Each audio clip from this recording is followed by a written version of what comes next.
Messieurs, dames, bonsoir. Il est 20 h sur nos antennes, l'heure des infos. Fatima, bonsoir. Bonsoir Papis, bonsoir également à vous, chers téléspectateurs. Et c'est parti pour le sommaire de cette édition. Vous l'avez dit, les 6 étudiants arrêtés à la suite du cassage du cortège du président lors de sa visite à l'UCAD ont bénéficié d'une liberté provisoire. Le dossier suit pour autant son cours normal quant à la décision finale du juge sur cette affaire.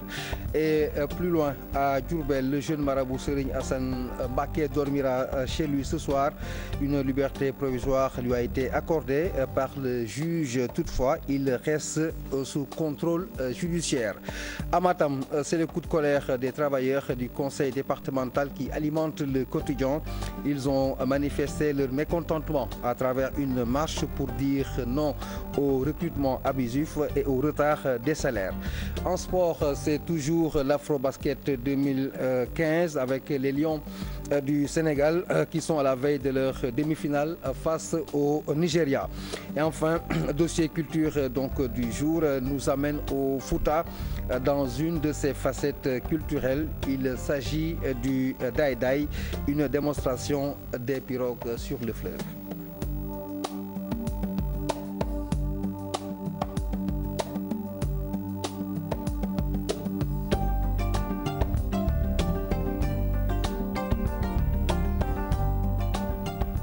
Et puis cette très bonne nouvelle en santé, cas suspect de virus Ebola à Ziguinchor.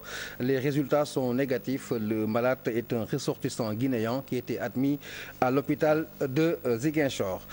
Liberté provisoire pour les 6 étudiants arrêtés le 31 juillet pour avoir caillassé le cortège présidentiel.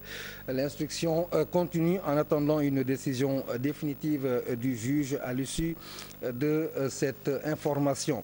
Nous restons sur ce chapitre judiciaire pour parler avec l'avocat. Il s'agit de Maître Moustapha Dian qui défendait les étudiants en question. Maître, bonsoir et merci d'être avec nous en direct dans ce journal. Alors, la première question, c'est un ouf de soulagement si on sait que certains avaient même brandi la menace que ces étudiants soient jugés aux assises. Oui, en fait, nous nous réjouissons fortement de cette décision. Effectivement, le juge d'instruction du 6e cabinet ce matin a pris la décision de les mettre tous en liberté provisoire. Et au moment où je vous parle, effectivement, ils ont retrouvé leur famille. Cette décision est une décision d'apaisement qui participe, de mon point de vue, de l'apaisement de l'espace universitaire. Parce que c'est des jeunes, des étudiants qui ont été donc pris dans les circonstances que nous savons et qui, après près d'1 mois et demi de détention, peuvent enfin retrouver la liberté, retrouver leur famille, leurs études et faire effectivement les examens donc, qui s'annoncent vers le mois d'octobre.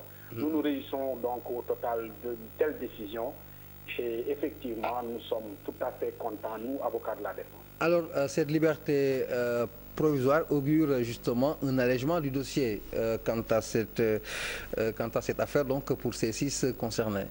Mais je peux vous dire que nous, avocats de la défense, nous sommes convaincus, et c'est le sens d'ailleurs de notre combat futur, que ce dossier pourra aboutir effectivement à un non-lieu. Parce que lorsque, après instruction, le juge d'instruction se rend compte qu'effectivement les faits, objets des inculpations ne sont pas établis, il rendra effectivement une décision de non-lieu. C'est le sens de notre combat et nous pensons effectivement pouvoir y parvenir dans les meilleurs délais, dans le respect des prérogatives des uns et des autres. Je pense que c'est une victoire de toute la famille judiciaire. Toutes les composantes ont agi en parfaite intelligence et nous sommes véritablement contents de les voir aujourd'hui libres. Et, alors maître, une dernière question. Est-ce que cette liberté provisoire émane justement des arguments juridiques ou simplement une clémence présidentielle qui ne dit pas son nom? Écoutez, moi je sais que sur le plan strictement juridique, parce que nous sommes des avocats, nous avons examiné le dossier. Nous ne pouvons pas entrer dans des considérations de fond parce que nous sommes toujours dans le cadre de l'instruction. Mais en droit, rien, véritablement rien, ne peut être établi contre ces jeunes qui ont proclamé leur innocence depuis le début. Et nous pensons qu'à la fin de l'instruction, une décision de non-lieu sera rendue. C'est véritablement ce que nous pensons, et nous pensons effectivement que le juge nous suivra dans cette voie.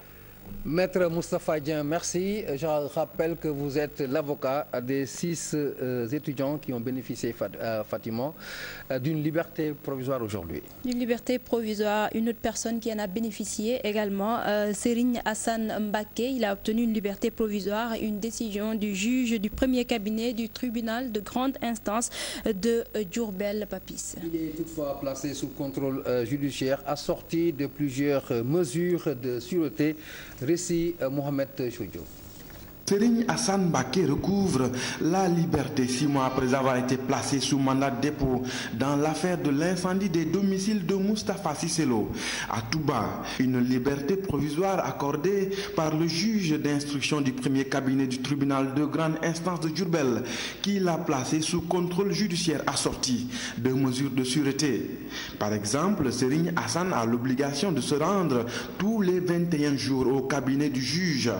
Une interdiction formelle lui est également faite de prendre la parole dans la presse, mais également de participer à toute manifestation publique au cours de laquelle cette affaire est évoquée. Enfin, il ne pourra également sortir du territoire national sans autorisation du juge instructeur. L'instruction se poursuit toujours selon nos sources qui ajoutent que des réquisitions téléphoniques faites et les interrogatoires de témoins ne situaient pas Serigne Hassan Mbaké dans la zone de Touba au moment des faits.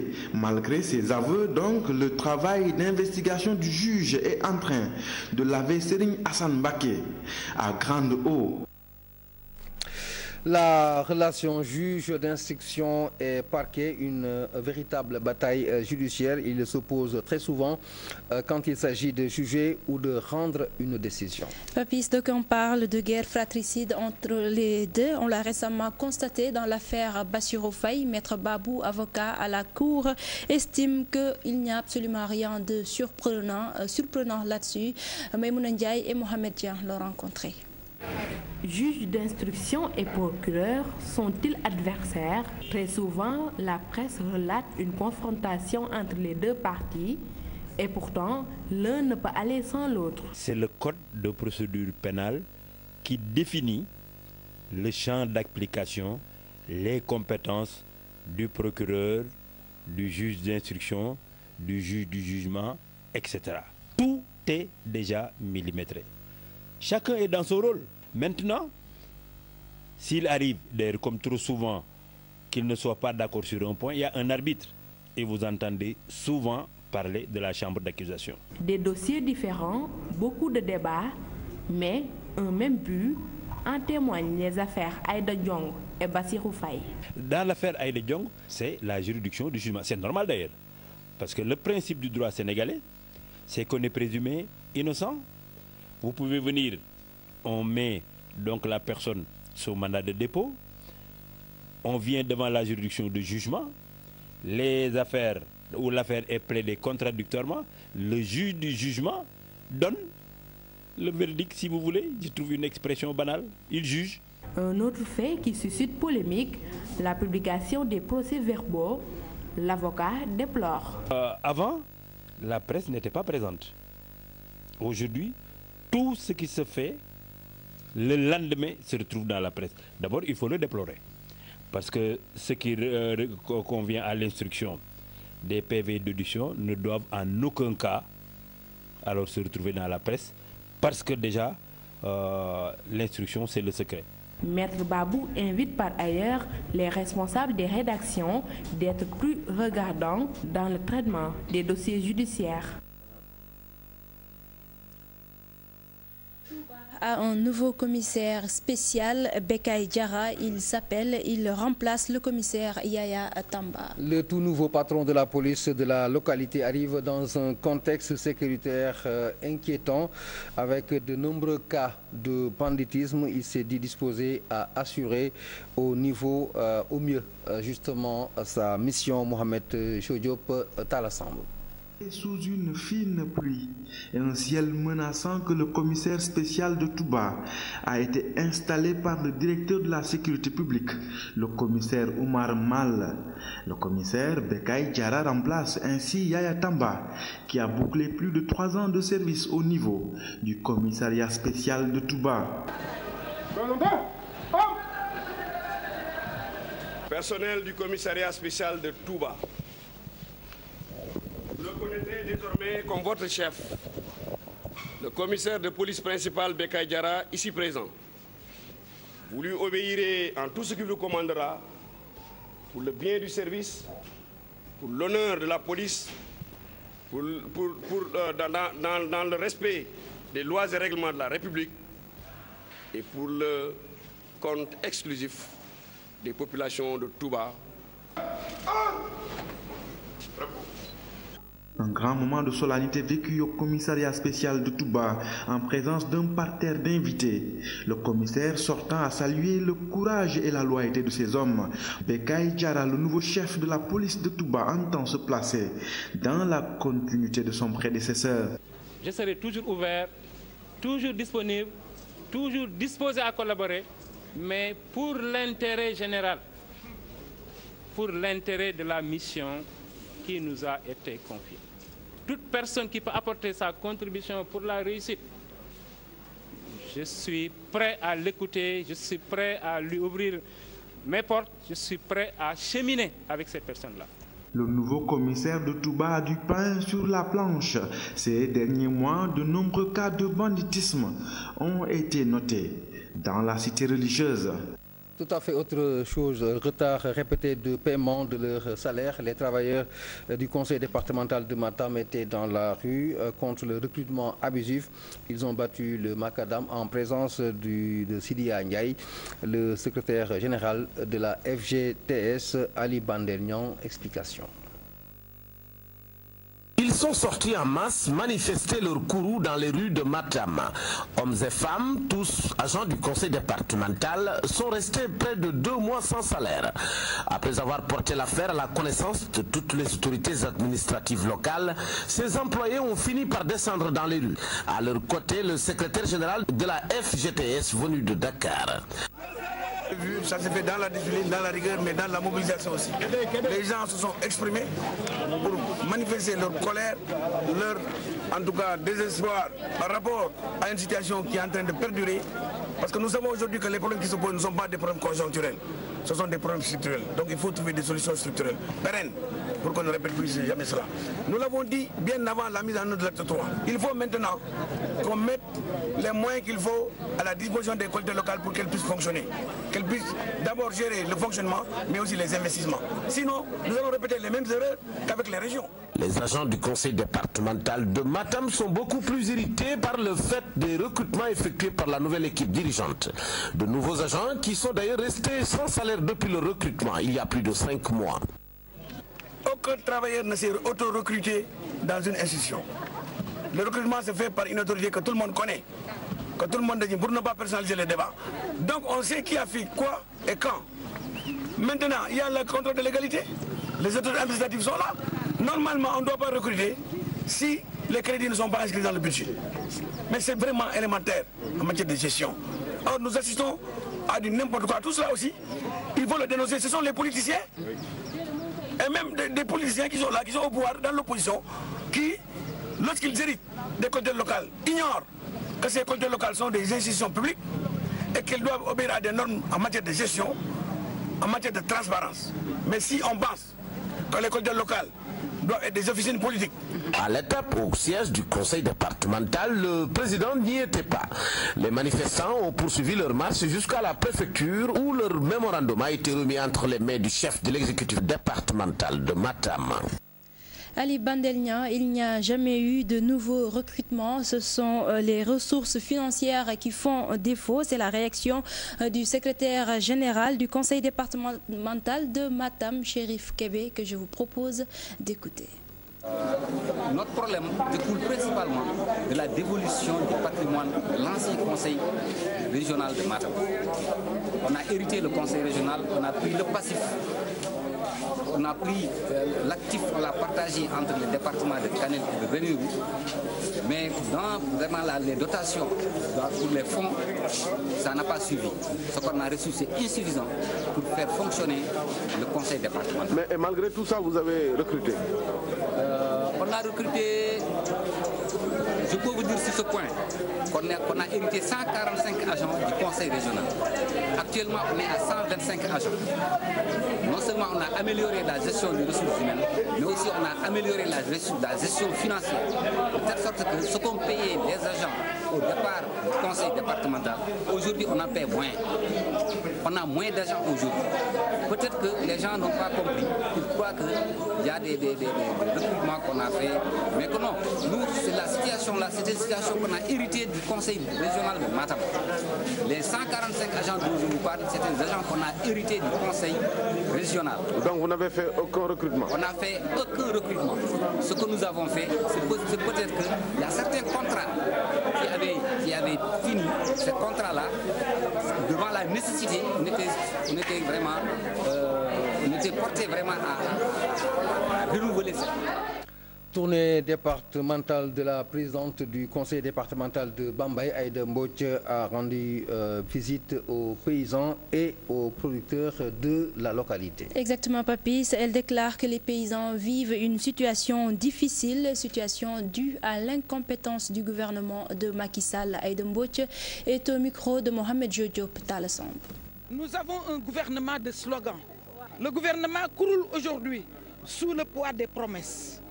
Vous l'avez constaté avec moi, nous avons parcouru l'ensemble du département et le constat est là.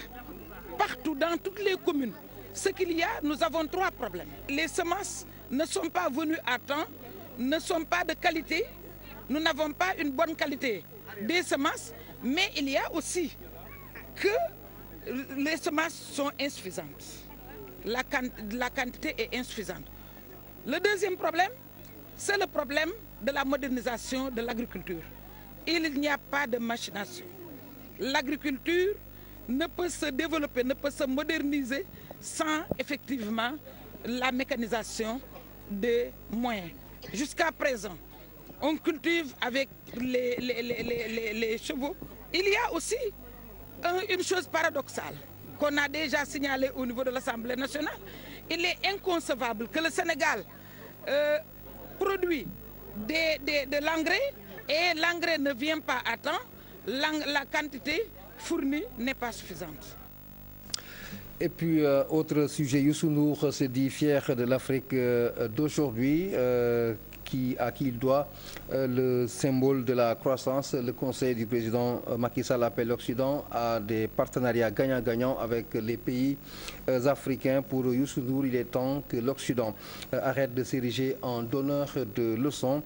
Youssou N'Dour était l'invité de BFM TV après avoir pris part à l'université d'été du MEDEF où il était justement l'invité d'honneur. La croissance, aujourd'hui, c'est en Afrique. Il faut y être. La nature a horreur du vide. Bon, si vous n'y êtes pas, bon, maintenant le monde est globalisé, on peut accueillir la Chine, etc., etc. Je pense qu'il faut y être. Et j'ai dit hier aussi que la relation devait être gagnant-gagnant. Oui. C'est ce que j'ai retenu, c'est-à-dire? Oui, parce que quand vous vous mettez devant aujourd'hui un président comme Macky Sall qui est né après les indépendances, il y a une façon d'aborder les choses. Il ne va pas tout accepter. Il voit l'intérêt du secteur privé au niveau de l'Afrique. Avant, on gagnait des marchés, on vient, on gère tout. Mais maintenant, il faut des joint ventures, etc. Donc le message est clair. Les relations d'aujourd'hui, le gagnant-gagnant. En tout cas, montre c'est une certaine image de l'Afrique, toute la réalité. Bien entendu. Et donc, voilà. Et il faut aussi que l'Occident, je ne parle même pas de la France, de l'Europe et tout, arrête d'être des donneurs de leçons. Je veux dire, ces pays ont moins de 50 ans. Vous en avez combien? Ces pays en Afrique viennent vraiment construisent des choses, évoluent, comme j'ai expliqué tout à l'heure. Il y a trop de choses à faire. On ne peut pas accélérer certaines choses. Il y a des réalités historiques, culturelles, qui font qu'un pays peut être commenté à partir d'ici en disant « Ah, voilà, ce pays-là, il y a tel ou tel problème » et ce pays-là avance. Il faut que vous ayez une bonne lecture, une fois pour toutes, de la réalité de l'Afrique. Quand les gens disent que ici c'est l'Eldorado, là-bas c'est la misère, vous voyez tout de suite que les gens ils veulent quitter la misère pour arriver à l'Eldorado, ce qui n'est pas le cas. Mais on ne peut rien leur proposer? Oui, mais ce qui n'est pas le cas, ça c'est un premier point. Deuxième point, quand il y a déstabilisation, quand il y a conflit, on peut prendre le cas de la Libye, de la Syrie aujourd'hui, etc., etc. Quand il y a conflit dans des pays, les gens ils quittent les pays pour partir où? À l'Eldorado. On peut aller encore commenter dans le cadre de la formation, du travail, de la coopération win-win, comme je disais, qui pourrait stabiliser en tout cas les pays parce que les gens sont mieux chez eux. Nous parlons de tout à fait autre chose. Nombreux sont les bâtiments qui menacent ruine à Dakar. Dans les immeubles visités par nos reporters, les locataires craignent pour leur sécurité. Papis. Les bailleurs sont appelés à réfectionner leurs maisons. Certains estiment que l'État du Sénégal doit s'impliquer davantage face à ce danger. Fatou Nedem, Younous Diatta. Des bâtiments en état de délabrement trop avancé, des locataires soucieux pour leur sécurité résident malgré tout dans ces maisons. Ils n'ont pas le choix, avance-t-il, encore moins le courage de s'afficher par peur d'être expulsés par le bailleur. Dans cette demeure, personne ne veut parler.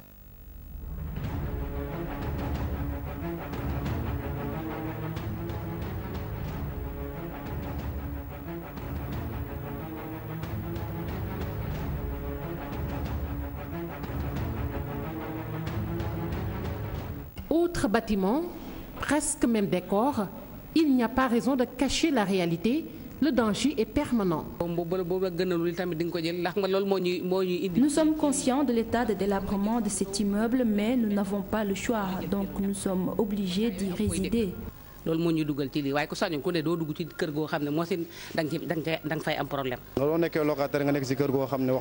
de locataires payent normalement leur loyer et pourtant ils vivent dans des habitations qui menacent ruine. C'est anormal.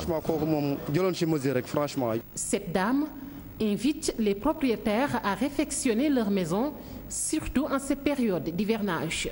Il faut que les propriétaires réfectionnent leur maison. C'est ce qui est normal puisque nous payons chaque mois. Pour d'autres, l'État doit prendre en main ce problème. Le gouvernement doit s'impliquer. S'il y a nécessité, déloger les occupants de ces maisons, qu'ils le fassent avant qu'il n'y ait drame. Beaucoup de bâtiments menacent ruine à Dakar. Souvent, c'est la sourde oreille avec les autorités et quand il y a effondrement, les dangers sont incommensurables. Et nous reparlons de l'hivernage avec ses impacts morceaux choisis, les animaux, surtout ceux qui sont très souvent exposés au soleil. Oui, Papis, le vétérinaire Doun Patendoy recommande aux éleveurs une alimentation riche et variée pour leur bétail. Reportage cher Tidiane John Martien. Petit à petit, les points de vente de moutons se développent dans la capitale sénégalaise. Certains ruminants sont exposés sous des tentes alors que d'autres sont sous un soleil de plomb. Sans parler des pluies très favorables en ce mois d'août. Les intempéries, les pluies qui sont abattues sur Dakar, je crois qu'il faut que les gens prennent d'abord des mesures préventives contre certaines maladies. Parce qu'en fait, quand il y a un refroidissement des animaux, il y a certaines maladies qui sortent. Le manque de ressources fourragères et la fragilité de la santé animale pendant l'hivernage, source de difficultés majeures pour le cheptel sénégalais. Ainsi, l'amélioration de l'alimentation et de l'entretien doit être améliorée. Quand il y a un rancissement des animaux, il y a un risque que les animaux consomment effectivement une alimentation où il y a des champignons ou bien des moisissures. Dire que l'animal, on doit lui donner par exemple de la farine d'arachide ad libitum. On lui donne 200 à 300 grammes, ça dépend du poids, jusqu'à 400 grammes d'aliments usinés. Quelque chose qui leur permet de couvrir comme les bâches, il peut le faire, mais aussi il y a des zones qui donnent beaucoup de l'eau. Aussi, je pense que de certaines pluies ne pouvaient pas les déranger quand même. Vous savez, le temps n'est pas clément, nous protégeons les animaux du soleil et de la pluie. La vente de moutons, un commerce qui rapporte surtout à l'approche de la Tabaski. Cependant, l'entretien des ruminants reste une obligation pour mieux garantir la santé publique. Cher Tidiane John, les fortes pluies tombées sur Dakar ont également causé d'énormes préjudices aux fleuristes papis car ils n'arrivent plus à écouler leurs produits. En cette période de saison des pluies, certaines variétés ont besoin très peu en eau. La difficulté se situe ailleurs, c'est au niveau du sable. Reportage par Faranying Younous Diatta. Des plantes à perte de vue, mais derrière cette verdure se cachent d'innombrables problèmes, surtout en cette période d'hivernage où les fortes pluies entravent la floraison de certaines variétés de plantes. Certaines variétés ne peuvent plus grandir avec ces fortes pluies.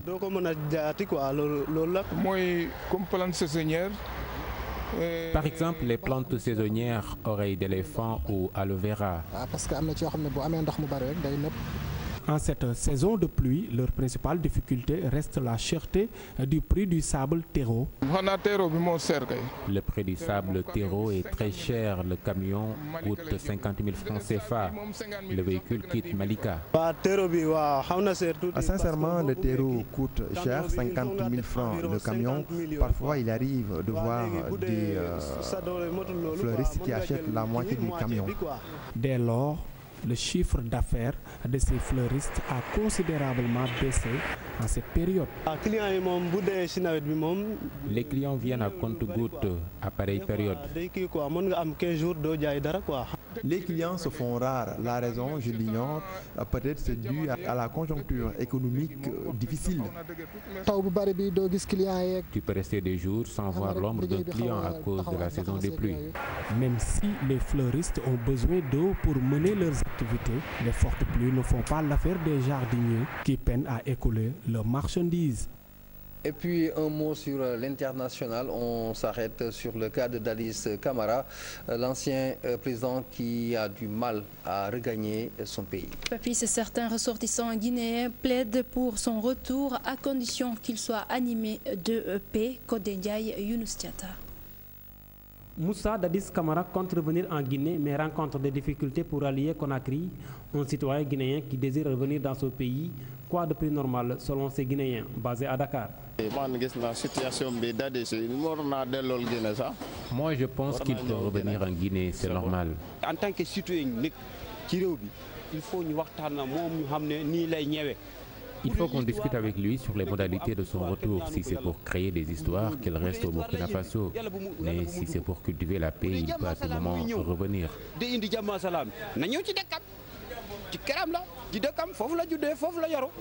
L'ex-chef de la junte guinéenne ne peut rentrer d'autant plus qu'il est ancien chef de l'État, défend ce jeune Guinéen.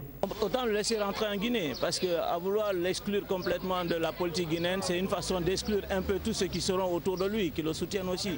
Ça peut constituer aussi un risque à la sécurité, non seulement du pays, mais autour du pays aussi, quoi. Il était chef de la junte militaire, c'est vrai, mais cela ne veut pas dire que c'est lui qui a ordonné, du moment où les enquêtes sont en cours. Pour le moment, il est un présumé coupable comme beaucoup d'entre eux. Si les autres sont libres de rentrer en Guinée, pourquoi pas lui? Ce vieux ressortissant, lui, estime que les autorités guinéennes doivent privilégier le dialogue pour résoudre leurs différends. En tant que nous faisons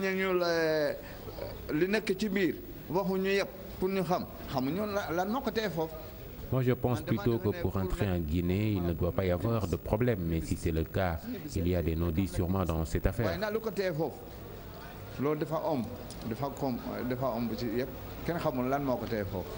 Ayant fui son pays depuis les événements du 28 septembre 2009, Moussa Dadis Camara reste déterminé pour la reconquête du pouvoir en se présentant à la prochaine élection présidentielle en Guinée.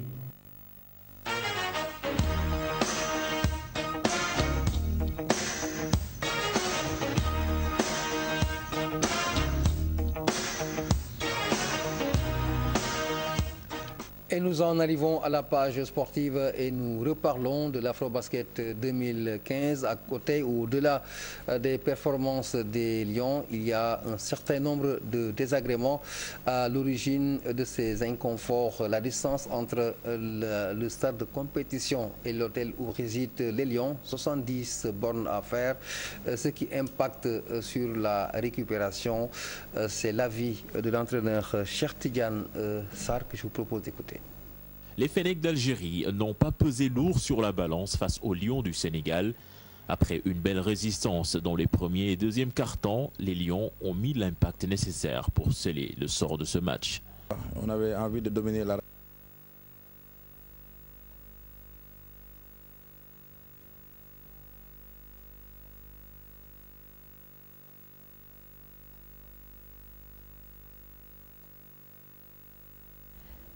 Et puis toutes nos excuses pour cet élément. Et comme en 2013, le Sénégal rencontre le Nigeria en demi-finale de l'Afrobasket 2015. Les Sénégalais rencontrés croient à la victoire des protégés de Cheikh Sarr. Ils apprécient la prestation des Lions du Sénégal depuis le début de la compétition avec 5 victoires en autant de sorties. C'est un reportage de Pape Nderifal que nous allons peut-être avoir dans nos prochaines éditions. Dans nos prochaines éditions, vous l'avez dit, Fatima Ba, nous poursuivons pour autant cette page sportive pour s'arrêter sur la remise du drapeau par le ministre des Sports aux compétiteurs sénégalais pour les besoins des 11e Jeux africains qui vont se dérouler à Brazzaville.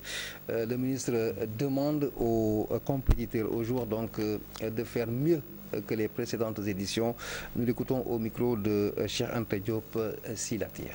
Donc ils ont un rôle bien déterminé qui consiste à défendre avec beaucoup de rigueur, mais dans le fair play, l'image de notre pays, qui est le Sénégal. Nous avons pris en exemple, bien évidemment, les basketteurs avec leur match contre l'Angola, parce qu'ils ont montré effectivement qu'au-delà de ce qu'ils peuvent faire, il faut que le patriotisme leur pousse en tout cas à aller de l'avant. C'est ce qu'ils ont fait et je pense que nous avons eu en face des Sénégalais convaincus qui ont la même vision.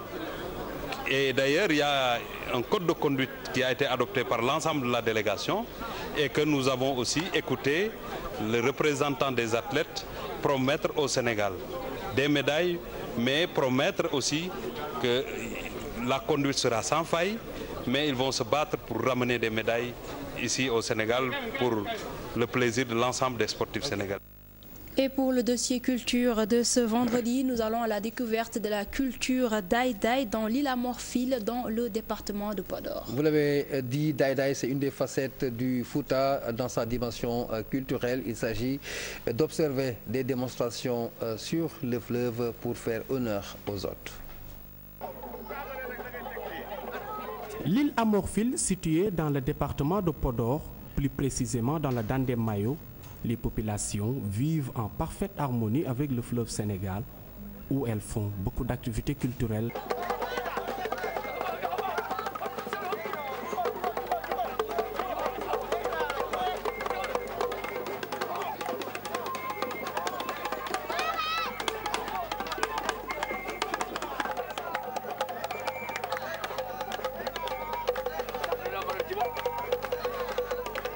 À Saresouki, dans ce village de pêcheurs destiné aux hôtes les plus prestigieux.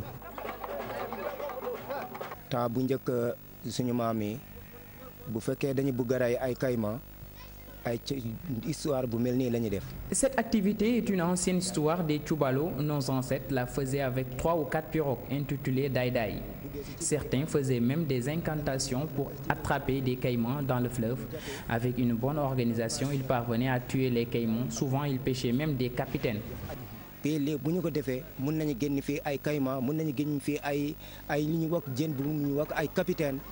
summum de l'hospitalité dans cette contrée proche de la Mauritanie.